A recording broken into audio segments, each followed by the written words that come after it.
Alright, so Chapter 5 is on infant and early childhood social development. Whenever we're speaking of social development, you should think of Erikson. Erikson provided the psychosocial stages of development. So, Erikson's theory of psychosocial development said that individuals face various crises at different phases in development. Through infancy to the preschool years, they are going through the first 3 stages. In infancy, little ones learn to establish a balance between trust and mistrust of the world, and they produce this feeling of hope that the world is good. 1 to 3 years old, youngsters must blend autonomy and shame, so they learn to do things on their own. Those are the terrible twos, the I want to do it, I want to do it. And then 3 to 5, it's the initiative versus guilt. The, I got it, don't worry about it, I'll water that tree, I'll take the initiative. But then they feel guilty when they forget to water that tree and the tree dies. So infancy is trust versus mistrust. Terrible 2s and 3s are all about autonomy. And 3 to 5 years old, preschoolers say, don't worry, I got this, I'll take the initiative. But then they feel guilt when they fail at the task that they wanted to do. All right, so let's talk about attachment. So that was Erikson. Erikson said that infants must develop the sense of trust. And so attachment refers to this kind of trust, this tie, this bond between an infant and a caregiver. And this contributes to the quality of the relationships that the infant will have in their life. So Freud said that attachment is a result of mothers feeding the baby. Simply feeding, taking care of the basic needs. Harlow and Zimmerman did this monkey experiment that showed that contact comfort is also important. So watch this video that explains it more, that babies need to feel the warmth and to be cuddled as well. And then Erikson said that babies will attach to their caregiver if the caregiver is responsive and attentive. All right, so Mary Ainsworth, she set up this experiment to be able to test what type of attachment babies have, and it is shown in this video right here. So it's called the strange situation, where the mother will leave the room, and the scientist will, or the psychologist will watch to see how the baby responds when the mother leaves as well as comes back. So here are the different types of attachment. You have secure attachment, you have avoidant attachment, ambivalent or resistant attachment, and disorganized, disoriented. So read through those as well as watch this video, and it will explain the different types of attachment. Most babies are securely attached, and securely attached babies, or children, are most well-adjusted, they're most well-liked, popular, and so on.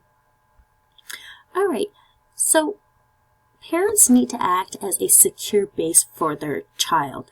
It's a place where they can check in as they're playing and exploring the world. So if you ever watch little ones playing, you'll see that they'll go play for a little bit and then kind of come back and just check with their, kind of like come over and stand next to their parent and kind of touch them as if they're the secure base. They're that safe spot that they come in and they say, okay, oh, mom's still here, all right, I'm good, I can go play again. So acting as a secure base. Stranger anxiety is awareness of strange people and places. This peaks around 8 to 10 months. Separation anxiety, some babies show distress when the caregiver leaves. This can peak a little after 1 year old, so 1 to 1.5 years old. You might see little ones starting to show some separation anxiety. So what determines the quality of attachment? Really the interactions between caregiver and the babies. How responsive is the caregiver to the baby? Temperament also influences the quality of attachment. So babies with a difficult temperament can be somewhat, there can be some difficulty with dealing with difficult babies, and they are somewhat less likely to form secure attachment. And maybe with a difficult baby that's crying a lot, it might be harder for the caregiver to respond. So temperament also influences that quality of attachment. The formation of attachment, it's not only the nurture, the interaction part, but there's also some nature in there, that temperament. So combined influence of different components of the biopsychosocial framework. What are some consequences of attachment? Well, these infant-parent attachment, it lays the foundation for all the infant's later social relationships. The last page of this packet has a really interesting attachment chart that shows how a secure baby, how they might act as a parent later on, and how they might work in their career, and how they themselves may parent. So it is very interesting, as well as how do they respond to relationships, romantic relationships. So check that out and see how the different types of attachment translate into behavior later on. So infants who do not experience a satisfying first relationship are not really securely attached. They tend to be more prone to problems in social interactions as preschoolers, but this does not mean that an insecurely attached infant is going to be doomed for the rest of their life. Obviously, there's that interplay with experiences, and their attachment can change throughout life. School-age children are less likely to have behavior problems if they are securely attached. All right, so father-infant relationships. Fathers can be a substitute for mother attachment. You do see fathers tend to spend less time in the caretaking of infants and young children, and they tend to do more of the playing with the baby than caring for them. That's what research shows at this time. And little ones enjoy playing with their fathers. They kind of seek them out when it is playtime. All right, so child care. Research shows that early child care, that really there are no effects on attachment between the mother and the infant, except for in one case when mothers that are not very responsive, not very sensitive, and that the baby is placed in a low quality child care setting. So they're not getting this bonding at home, and they're not getting this bonding in the daycare setting as well. So that's when you might see an infant have some insecure attachment. Always going to want to look for high quality daycare programs. And how do you define that? Really what you're going to look for is a low child to caregiver ratio, some curriculum, but there needs to be some playtime in there, as well as a lot of communication between the daycare worker and the parents. The parents need to be involved. All right, so the first stage of Erikson's psychosocial theory is trust versus mistrust, and then terrible twos. You have the autonomy versus shame and doubt, right? Trying to find a balance between self-determination and control by others. This, I got this, I want to do this on my own. And if they successfully resolve this conflict, they achieve this sense of will. And then the third stage is initiative versus guilt, where in early childhood, independence, initiative, and self-control, they tend to increase, and when this conflict is resolved, this initiative versus guilt, they gain this sense of purpose, the courage to envision and pursue their goals without fear of punishment and guilt. All right, let's look at emotions. So here's a video on emotions. You have the basic emotions, crying, smiling, and so on, and there are the averages of when those emotions show up.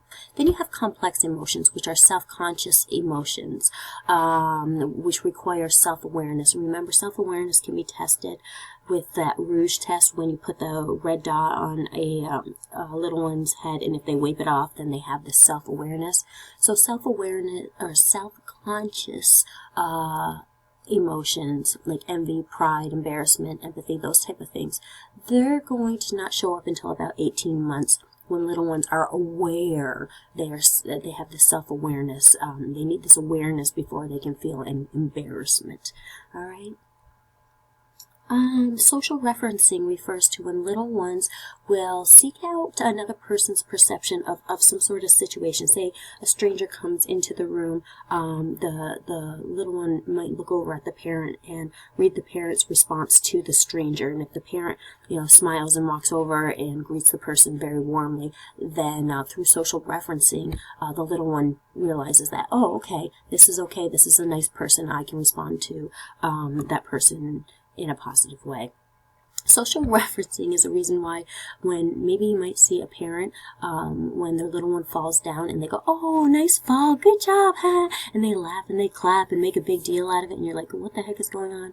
Well, this is the social referencing. A little one will look to their parent to see how they're supposed to react to the situation, maybe when they're falling, and if the parents are responding in a positive way, sometimes the little one will respond in a positive way and might start clapping and get up and act like nothing major happened. So when you see a parent doing that, they're not just sick, or twisted or anything because their child, got hurt. No, they're just using the social referencing to get the child to not, start crying and not be all emotional and upset.